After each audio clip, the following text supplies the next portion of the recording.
Now you're a podcast host. It's the dream. Now we're live. Hello and welcome back to the Debrief. Before we dive in, I wanted to introduce the full team on the line today. I'm Bella, the Community Manager here at Guilt, and as always, I'm joined by our host, Ryan Wolf. Hello. And our site lead, Jacob Saffel. What's going on? This episode will be referencing and discussing digital files and maps on screen. If you're listening only, we'll do our best to describe things for you. Otherwise, you can watch this episode on Guilt's YouTube channel. Just search for Guilt in the search bar. As always, we'll be answering some of your questions relating to this week's episode, which we encourage you to fire through to us on our website. Let's get into it. Now, in the latest episode of Guilt, Ryan's back on the Sunshine Coast to follow up with some of the key leads from Piabun.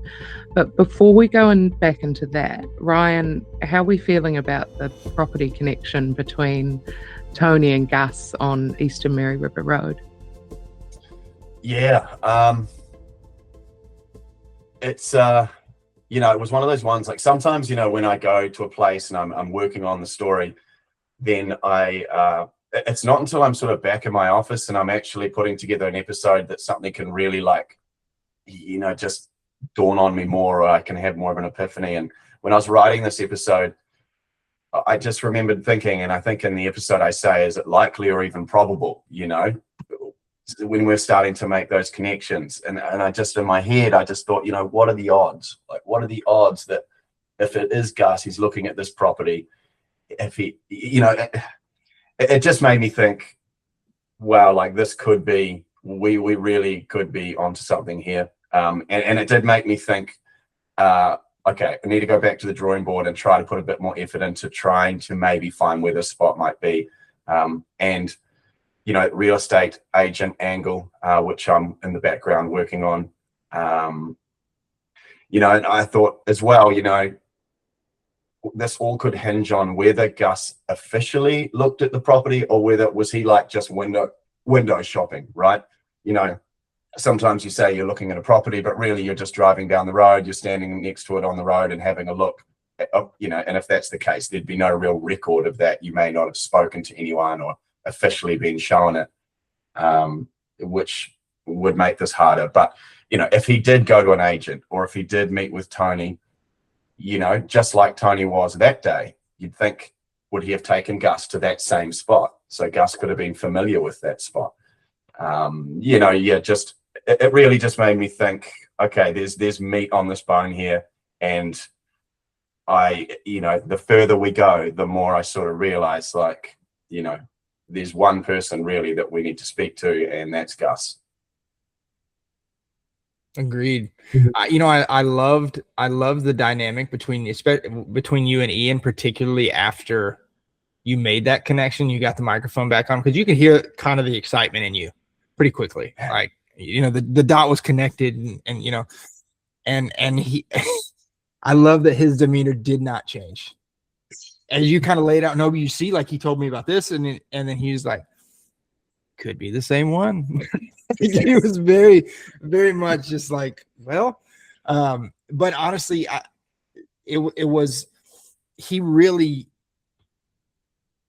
I didn't feel like you had to dig too much, because I feel like there are some inclinations that he has had for years in this scenario. Maybe not it with relation to Anne specifically, but with Gus and all of these things that he's experienced with him. It just seems like, at least the vibe I got from Ian was like, well, here's another one, because the experiences with Gus had been so deep and so prolific, I guess to say, for lack of a better term. But did anything go? I know obviously the mic can't always catch everything. You can't always fit everything into those episodes. What was, after that kind of that epiphany had happened, what was the discussion like between the two of you with mics off? Did he kind of completely understand the connections that you were making? Was he on board with that? Did he have any trepidation there?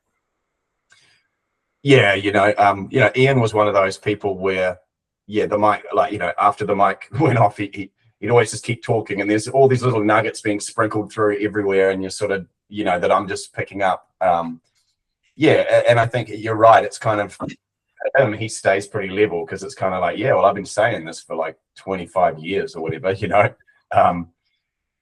I think, yeah, I think he's probably hard to excite, Ian, but I think when I told him about this thing about the property down the road and everything, yeah, I mean, he was like, wow, yeah, like you said, he's like, well, that'll be the one then. It's, you know, obviously.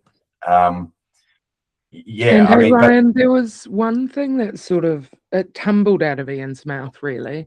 But he did mention Kidderman Creek, where Gus and Debbie lived, as sort of it was just a very brief mention, about 4 minutes, and as somewhere that Gus could have done something or put something. I noticed you didn't mention that in the rest of the episode. So is that something you're paying any mind to at the moment? yeah, it's one of those things. What Bella's referring to here is that Ian made a comment that he had thought it could be possible that had Gus done this, he could have dumped a body down a bank on Kidderman Creek, which is sort of which is where they were living at the time. I think if he sort of took a back road or went back there, you know, there would be a spot where there's sort of bush and a steep bank, and you know, if you threw something off there, it would just roll down the bank. It was one of those things that I sort of thought, I know that area. I went out there with Debbie. You're talking a long stretch of road in the bush, and yeah, I thought he sort of said enough with what he said. There wasn't really much more reason for me to delve into it. You know, like it's just a thought of his that could be a place to put a body. But then, like you said, you know, these places have been burned out by bushfires multiple times since then. So, you know, your chances of finding anything would be slim to none, even if it was. So, you know, it's just one of those things. It's a thought, an interesting thought, until you had sort of more rock solid evidence.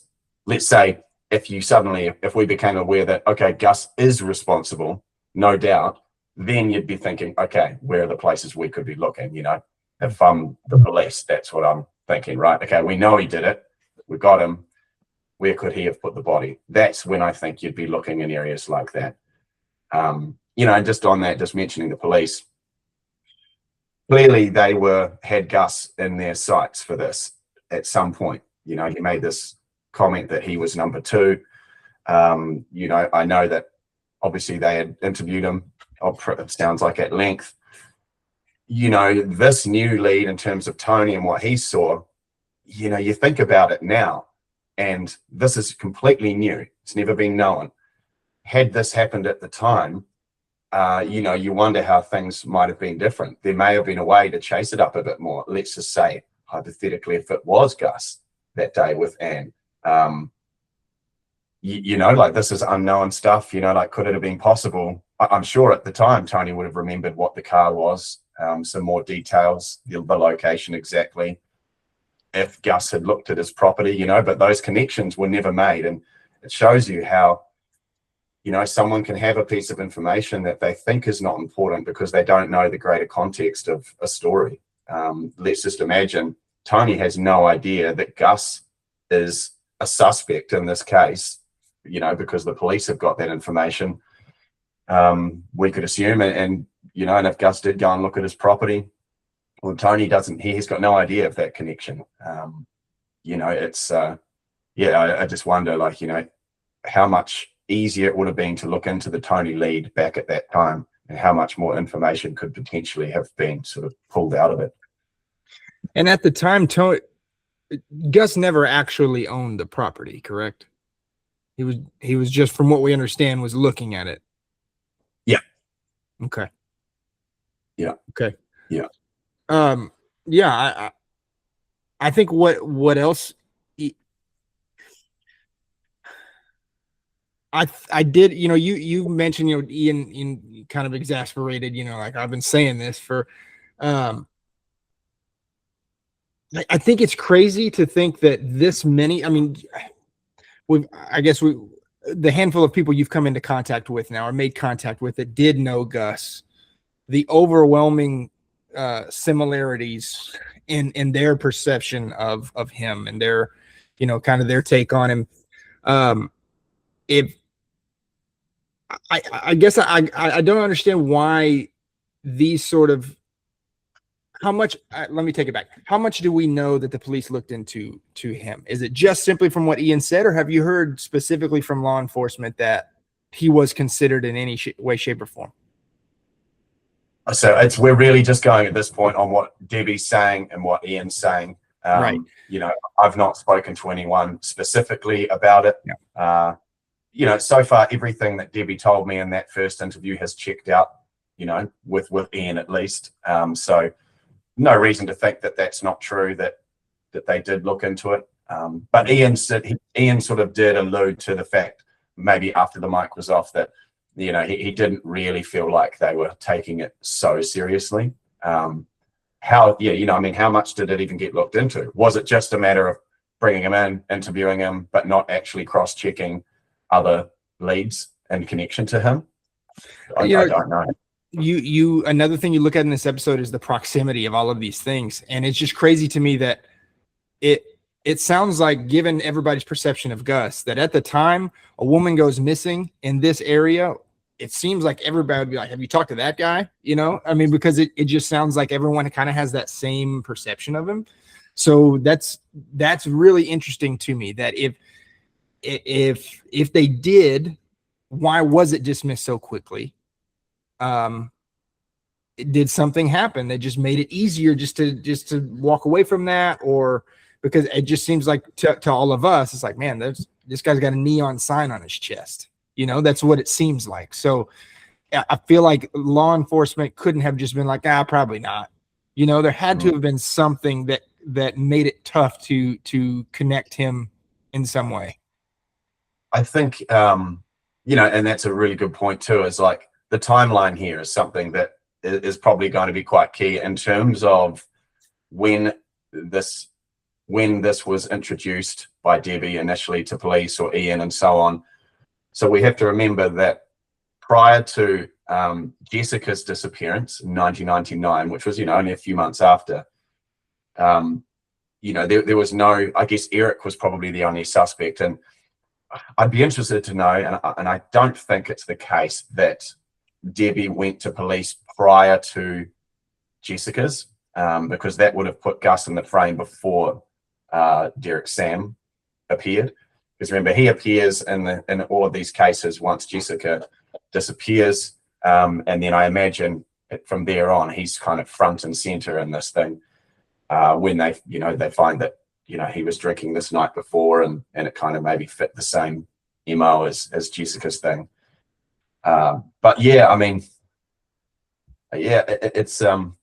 it's hard to know exactly, isn't it? I'd love to know that. I think Debbie said to me, I'd have to go back to that interview, that was it 2001 that she first went to police. So I think 2 years after, and you can imagine, I suppose, if you're police at that point and you're very adamant in their mind, they know who's done this. Someone comes along with something new, you're always going to have that confirmation bias a little bit. They're going to look towards what they already have. And again, though, there may be something they have that we aren't aware of that ruled Gus out for some reason. That's always a possibility. And I'm sure that they did look into it seriously. From everything I've heard, Kim Cabell, who's the detective working on it, was, she was like working very hard to try and solve this case. And I cannot imagine that she would not have looked into this. But, there are also some concerns there around, and was this in the podcast? You have to remind me that, when Debbie said that they told her that Ian had withdrawn his statement, but Ian told me that wasn't true, that he never withdrew his statement. That never happened. So if that's true, what Debbie's saying, then the police have told a fib there, to try and basically get her to just leave this thing alone. I can't remember, did I include that in the podcast, Ian saying that? I feel like you did. Yeah. Granted, I might be confusing it with a debrief as well. I know that piece of information. Yeah. It's just really, help me understand the timeline between, okay, she went to the police at this point. When did they actually connect Derek Sam to Ann's case? Well, I think I think in reality that happened as soon as Jessica's case happened. Once they realized it was Derek, then suddenly they've made some connections back to, I guess, Piabun and that area. Hey, there's 2 other missing women here. Yeah, but in terms of the exact timeline, we'd have to assume like within a month or 2 of Jessica's disappearance, they must have been looking at all 3. Which, in relation to Debbie going to the police, that's a couple years before then. No, after. Right, she would have gone to the police a couple years after they made this connection. So it's reasonable to believe that if that confirmation bias was a thing, it would have existed at that point in time. 100%. Yeah. Okay. Yeah.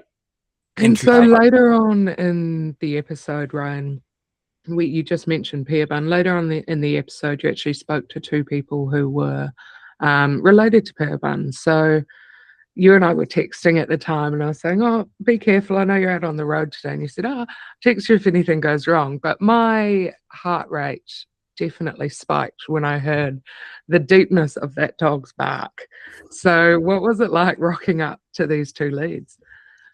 Yeah, it's funny in Australia because when you're working different places, right? You say in New Zealand, and it would be the same in the States or wherever you're from, you grow up learning to look at an area or a place or a building or a situation in your sort of cultural environment, and you can recognize danger or things that, like a potentially dangerous place. But what I've realized is when you jump into another country, it doesn't cross over. And in Australia, things that to an Australian would look like a building, like, geez, man, don't go there, to me just looks like a house, because it's just different. And I remember going back to Alana Cecil's case in season 4, and that was a case where I was really putting myself in some crazy situations. And I remember when I went to meet Nia Lou, who's like a heroin dealer and was an active dealer. And when I went into his place, it's like drugs everywhere and, pretty heavy. But to me, it just seemed like an apartment building. But then when I went back with Ricky, Alana's brother, sometime later, and we went on that trip, when we pulled up to the area, he was like, "Dude, is this where we're going?" He's like, "Fuck, you're lucky to walk out of there." Like, it was like, and I was just like, "Oh, I had no idea." But to go back to what you're saying, Bella, in this case, when I showed up to the first lead for this, it looked like, I was like, "Oh, it looks like there's a drug deal going there." But the street just looks like a suburb to me. It looked fairly normal. But when she'd sort of mentioned about obviously this domestic assault and this kind of thing, and she'd said that he was violent, done a lot of drugs, blah, blah, blah. And I did think, oh, this could be spicy, this next one. But showing up there, I felt pretty comfortable because it was right by a road, which is always good. And the moment, when I saw the dog there, I was like, oh, yeah. You kind of got the dog and the fence and the house, and I'm just sort of thinking, do I go for this or not? And I was sort of standing there just for that few seconds, and I just couldn't believe he just walks up right behind me. And I think you hear in the podcast, I'm like, "Oh, hey, mate, I thought it was just a random person." And no, it was the one I'm looking for. And, he ended up being super friendly. So it shows that time can change people in positive ways. And he doesn't appear to be the person that he once was, so it was, but I know what you're talking about, because I mentioned in the podcast that while I'm out on the road now, and this is a relatively new phenomenon for me, is I have the research team and we've got our chat going on, and they're feeding me addresses and so on and so forth as I'm on the road. And it's been amazing for me. It speeds up my whole process. So I don't have to stop and try and look up places once I've hit a dead end. I literally just get back in my car, look, there's a message with a new address, and I'm like, sweet, and I start driving. But anyway, because I'm communicating with them, they're saying, "Shit, man, be careful. Like, what are you doing? Like, this is scary." And I'm just like, no, it's all good. I'll talk to you when I get out. You definitely have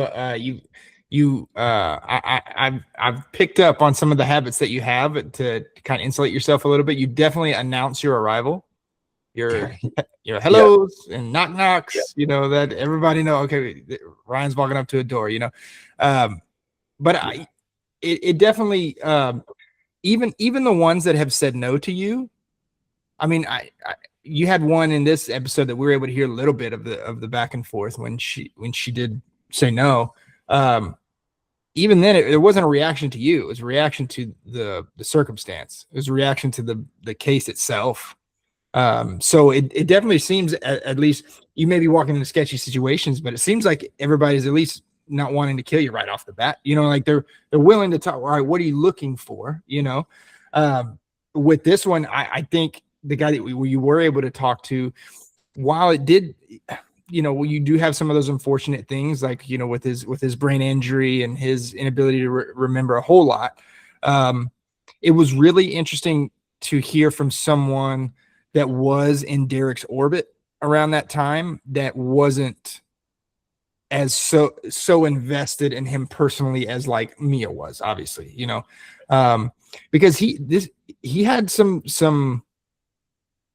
good things to say about Derek. I think he was younger than Derek at the time, correct? Yeah. So which can kind of contribute to kind of that outlook. But first thing that comes to mind is he talks about how smart he was. And having, with the background in working with inmates and in prisons, there's a lot of smart people behind bars. This case, I think, has, if you're just looking at the case in headlines and things, it's easy to fall into that camp of kind of viewing Derek as maybe low IQ, maybe, and that's, it was interesting to hear from a guy that was like, this guy was really adept. Like he was sharp. Which, I find that really interesting, because we don't get to hear much of him at all, outside of just what other people view him as. And a lot of that was through a whole different language, or at least a dialect.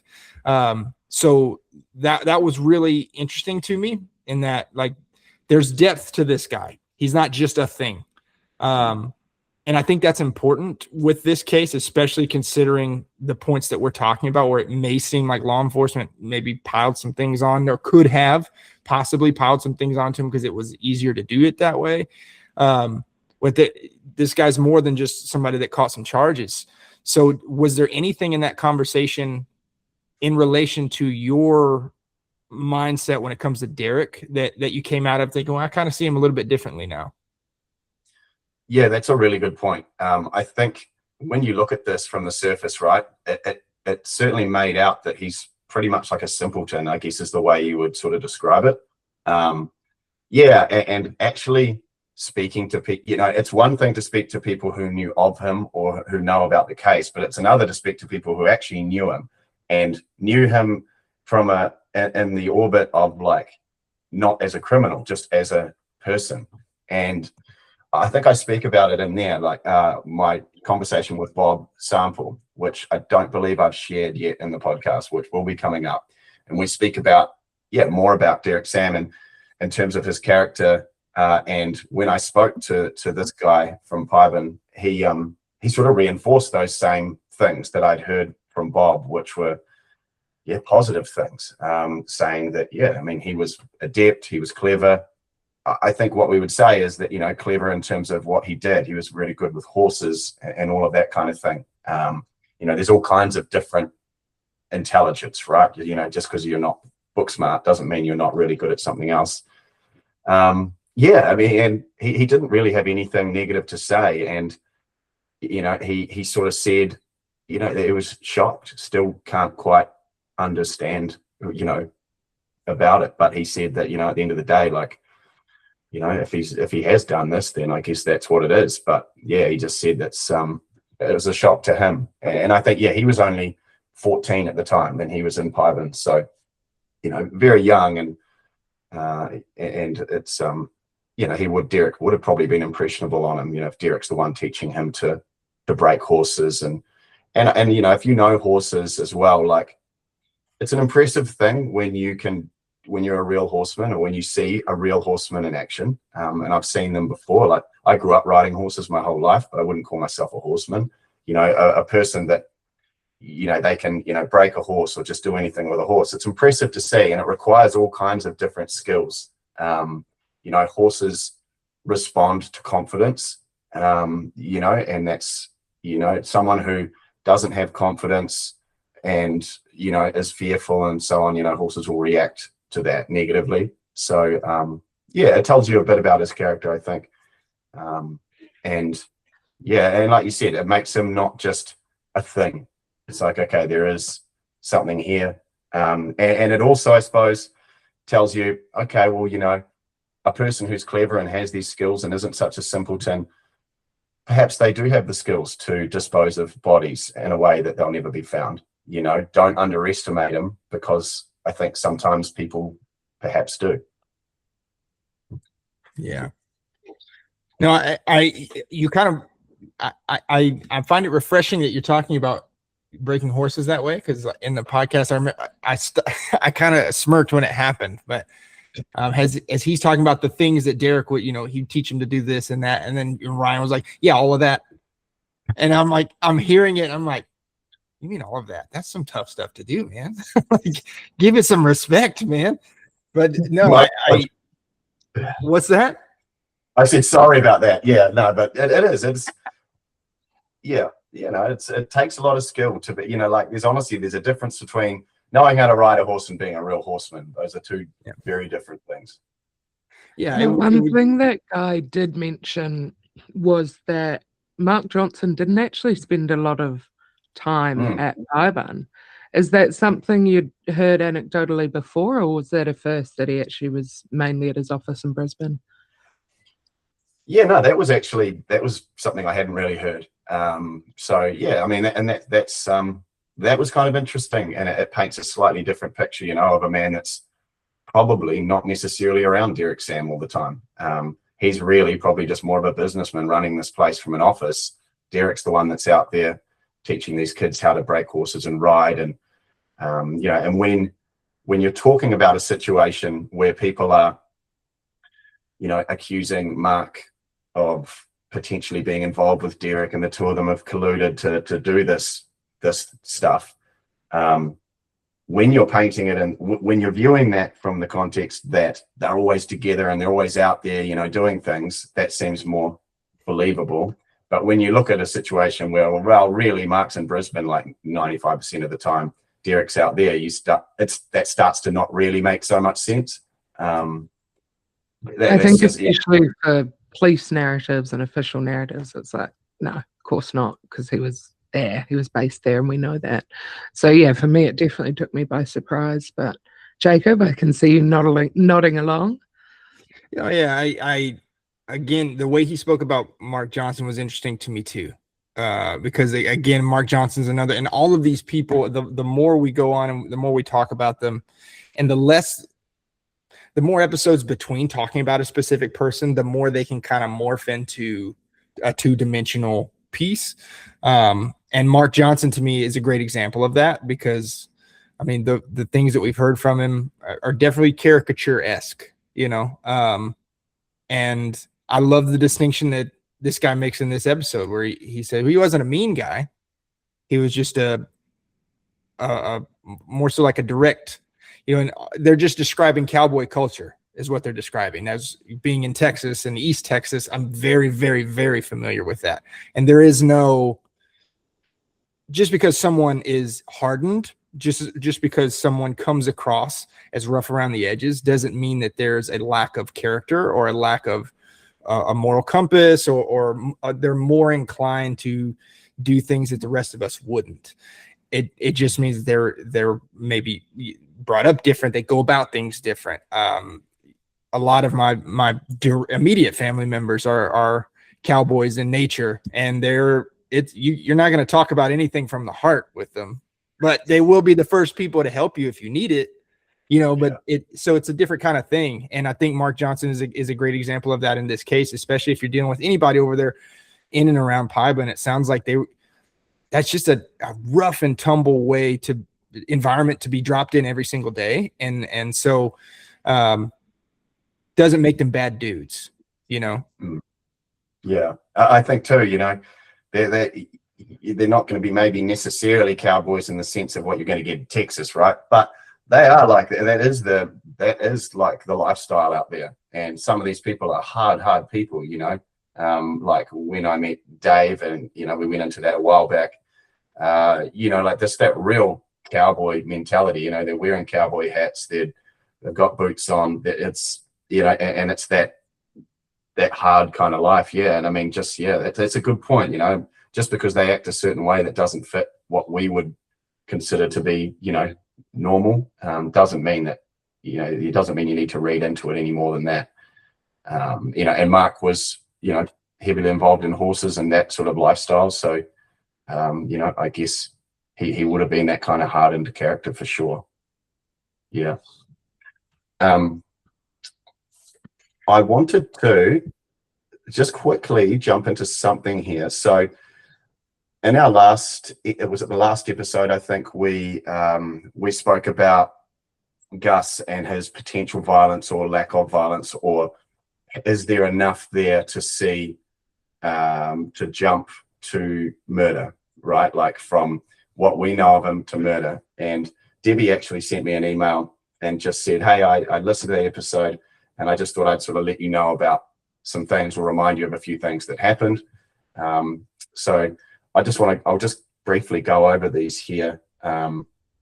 She mentioned about, killing animals and so on, which we have heard, but she just went back to, she said, an example of his violence and how he could snap his temper was when he had his hands around the neck of their 8-month-old daughter, and she went down to the room and found that the daughter had already gone blue. She says, I'm in no doubt that if I had been seconds later, she would have lost her life. She said that was one of his moments when he snapped because he couldn't stand the sound of her crying. So she's just presenting this as an example of violence, where he can snap and something like that can happen.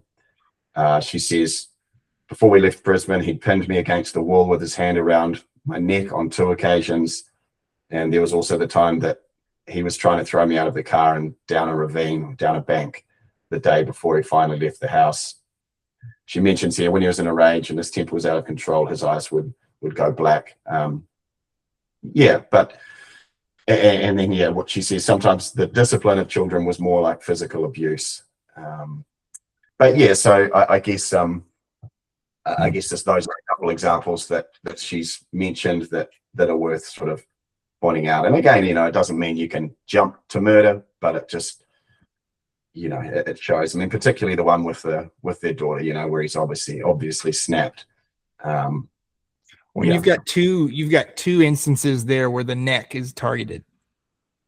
Like abuse by like slapping is one thing, not to take anything away from it, but the neck is an intent to kill. Maybe not. I guess what I'm saying is, this isn't just like something small.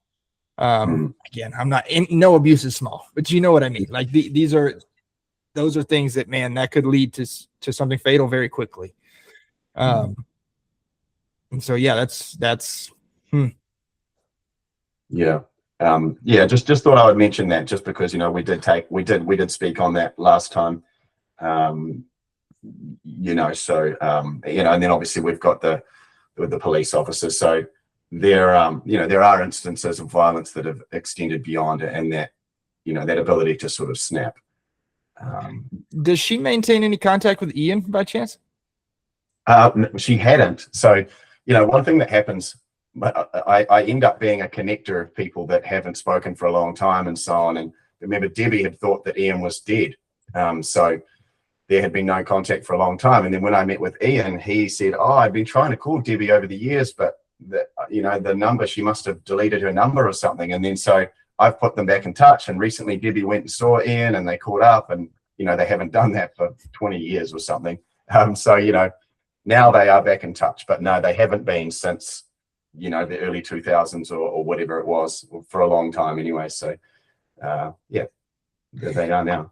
I do wonder how interesting a conversation between the two of them would be in that, because I do find that a lot of times Memory as fallible as it is, if you get two people together that live similar experiences during a similar time frame, I wonder if either of them could fill in some gaps for the other. I would think it'd be interesting to kind of compare notes, for lack of a better term, just to kind of see how their experiences would fill out a little bit more. Because between the two of them, man, I don't see us being done with either of them. Yeah, that's interesting. And because you've got Debbie seeing the home life and then Ian seeing when he comes to work. So you're pretty much encompassing a lot of it there. We've used both of them in tandem a number of places. Like we talk about the morning of Anne's disappearance, and Debbie's told one thing. It was actually, if I'm not mistaken, it was Ian that contradicted that. It was like, no, he didn't show up until like this time. So having them in the room together and really going over those points, I think would be, in my opinion, I feel like that would be really valuable if possible. I do know that, after Debbie's heard, Ian's interview, and she's sort of thought, oh yeah, of course. And some things have triggered, and she's like, oh, he's got a better memory of that than I have. And sometimes too, when she's trying to tell me, she's trying to remember something that perhaps Ian has told her, but a long time's passed, but when he remembers what actually happened, right? So it's and probably would be a good exercise. Especially now when they catch up and they chat more, they may remember other details, hopefully, or they may remember other people to speak to, for sure. Yeah. I think we've got a couple questions here as well to go through. What have we got here? Okay, this is jumping back just a couple episodes. Someone had messaged through and said, I've just listened to season 6, episode 38, where you discussed with the journalist and Louise why Derek or anyone who was innocent would say, wait until the body was found. You both state that you could not think of why someone innocent would say that. However, I believe the exact opposite is true. I can't think why someone guilty would say that. I'm not saying he's innocent, I'm on the fence, but think of it this way. If on the off chance he was innocent and therefore could reasonably presume the body would be found, as an innocent person, he could also assume that evidence found with the body would also exonerate him. Additionally, while part of me agrees with Australia's no body, no parole rule, if someone is actually innocent and is wrongfully imprisoned, how can they ever possibly get out? It's a catch-22. They've said here it's inhumane. Maybe I'm relating to the US more, as must be from the US, we have so many wrongfully convicted inmates. Furthermore, the fact he has not taken part in those prison programs again suggests innocence to me. I don't know the answer, but these 3 items to me are the behavior of an innocent person, not a guilty one. Kat. Thanks, Kat.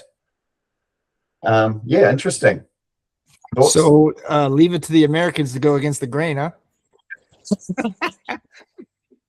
I couldn't agree more with her assessment, to be honest with you.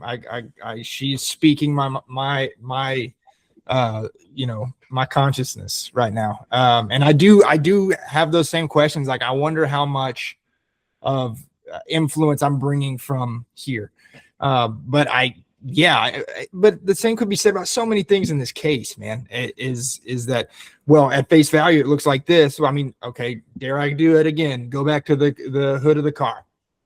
You can look at that and you can find justification for either side of that argument, depending on how you're looking at it. And I think there's a lot of places in this case. And again, I think it's just more than anything, it exemplifies what happens when there is a lack of evidence.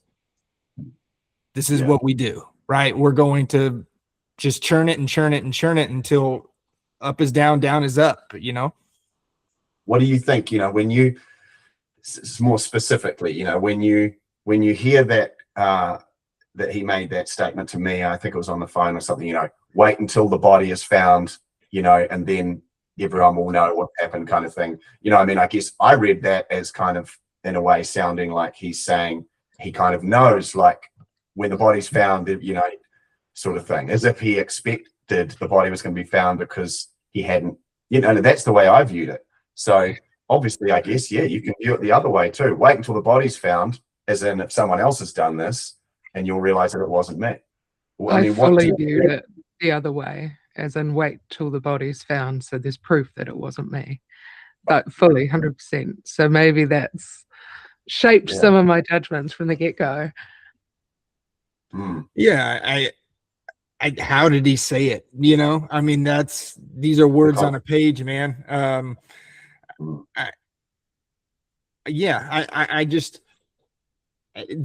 What's interesting is if he was sitting here today, he could ask that same question. It would hold the same amount of weight because it was never found. Like the evidence that he's pointing to as being an answer to anything, whether it was to his guilt or to his innocence, it's still not there. So that statement still stands to this day. And so if he did say that when they find it, they'll know it wasn't me. Well, the guy's still waiting. You could almost, but as well, like playing devil's advocate here too, you could say that at that time, she was still just a missing girl. She'd only been missing for a short period of time. Why would you be talking about a body?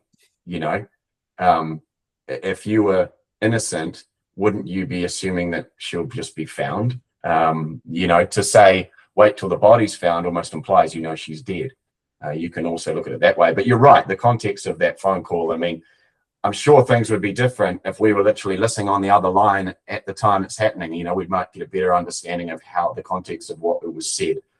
I think it's interesting, to get sort of comments like this through, and you realize there are different ways to look at different things, and it can show you. I mean, I might perceive something in a totally different way, and another person would look at it a different way. And if you think about it this way, you could view police in the same way too, right? Like as a collective, they're sort of like an individual. They may perceive something in a certain way when it could also be perceived another way. And if they perceive something a certain way, that could drive an investigation in that direction or not, right? It just shows the difficulties of the legal system, investigations like this. It's very challenging, and especially over time, when, like you said, it's just words on a piece of paper at this point. And like we are right now, you can spend eons going over and debating it in every which way until, like you said, until up is down and down is up and sideways is tomorrow, But yeah, thanks for that, Kat. Wonder where you are in the US, maybe Texas, maybe, because there are it seems like there's a lot of wrongfully convicted inmates in that part of the world, perhaps. I don't know. Another one here. This is from Nikki. I've listened to season 6, episode 24, and have one question. Only one question, Nikki. Okay. He mentioned that Gus received a phone call and left early the day Anne disappeared. Just wondering, did Gus receive or make the phone call? Anne left her home early in a hurry and left the gate open. Why would Anne call Gus? Just throwing out the idea if Anne did meet Gus. Wondering what the meeting was about. We'll probably never know. Very sad. Love the podcast. You're doing an amazing job. Thanks, Nikki. I believe Ian did make that comment about a phone call. I would say it's important to remember that just because Ian's made that comment doesn't make it so. Like, we don't know. I don't think that there was a phone call. I don't recall Debbie mentioning that. I'd have to go back and check. But, Ian, I think, like I spoke in the last episode of the debrief, he's got his own version of what he remembers of the story, and in terms of some of the facts, that may be true that there was a phone call, but it may not. If there was a phone call, of course, that would be very interesting, wouldn't it? The only thing, an assumption that we've always made, is that the police checked Anne's phone records, that she didn't receive a call that morning. Pray that they had, and surely they would have done that. So we could assume that there was no direct phone call from any of Anne's phones to Gus. We can assume, but other than that, we're just guessing. So I think the way she left in a hurry and left the gate open and so on, it kind of almost, it sort of almost implies that, like perhaps did she get a phone call? Hey, I need to meet you urgently or something. And so she's run out, to meet someone, perhaps right there at the parking lot. Who knows? Do we have any more? Those are just the questions we'll do for now. Yeah, anything else? Anything else that popped out in this episode, guys? No, I feel like this episode was, if anything, if any of us forgot the pounding of the pavement that you're doing on these trips, man, this episode definitely showed us that. Definitely commend you for walking into some sketchy situations, but yeah, I've been really pleasantly surprised at how some of these people have opened up to you, you know, in a way that maybe they hadn't been able to before. So that's a really, really cool thing to happen. I do think too, we don't need to forget that it can be cathartic to some of these people to go through some of this. You're speaking with you do a great job of carrying on those conversations and allowing them to do that. But you know, some of these people, you know, Ian, I can imagine there's a lot of those things that he'd wanted to, and maybe he had at certain points, but wanted to really get that message out to the police or whoever else it may be. And even if we end this season and we haven't been able to solve any of it, he was able to do that. You know, he was able to kind of get that out and share his opinion on this and get some stories out that needed to be told. So, yeah, there's wins like that across the board here for sure. Yeah, and I mean, we can wrap up on that point, and I'll make a comment on it. That it's something I've learned over the 4.5 years or whatever I've been doing this, is that, you know, the end goal is not necessarily, I mean, of course, we'd love to solve a case and find the person, right? That's obviously the main goal. But you realize and come to realize that there's so many other positives that come out of this stuff.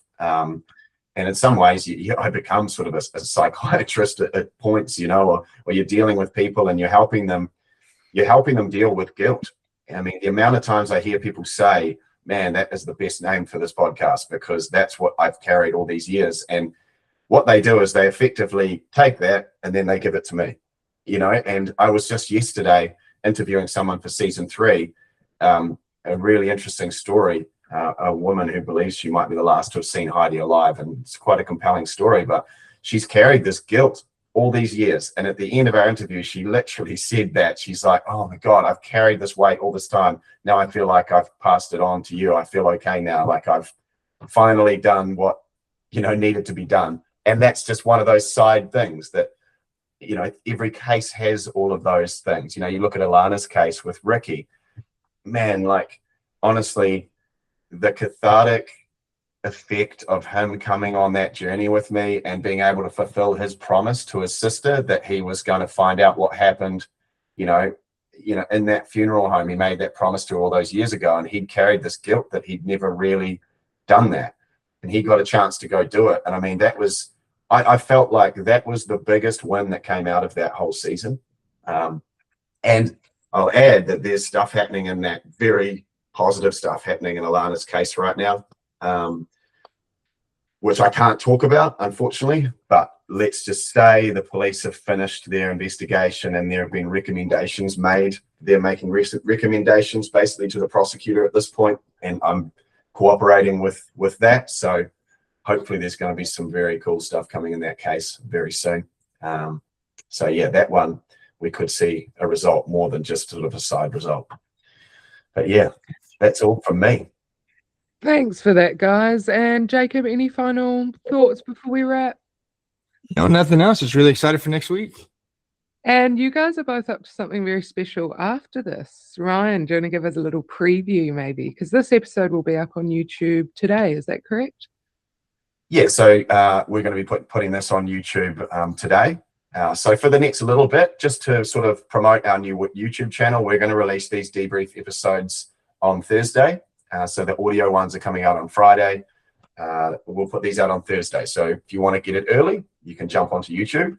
But yeah, after this, we're doing something very exciting. Jacob and I are doing a new debrief season where we're going to go over every episode of season 3 of the podcast, Finding Heidi, which is going to be really interesting. So we're going to do 3 episodes per episode. So for each debrief, Jacob and I are going to cover off 3 episodes.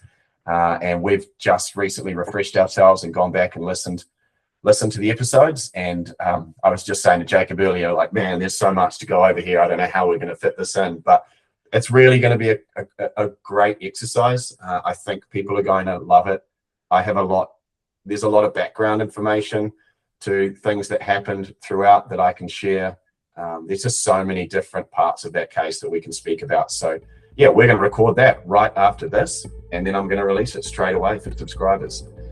So yeah, exciting. All right, I'll be popping off now, but if you're a Brevity Plus subscriber, don't forget to head over to the War Room on theguiltpodcast.com to see our interactive maps and video diaries. We'll be back next week. Until then, take care.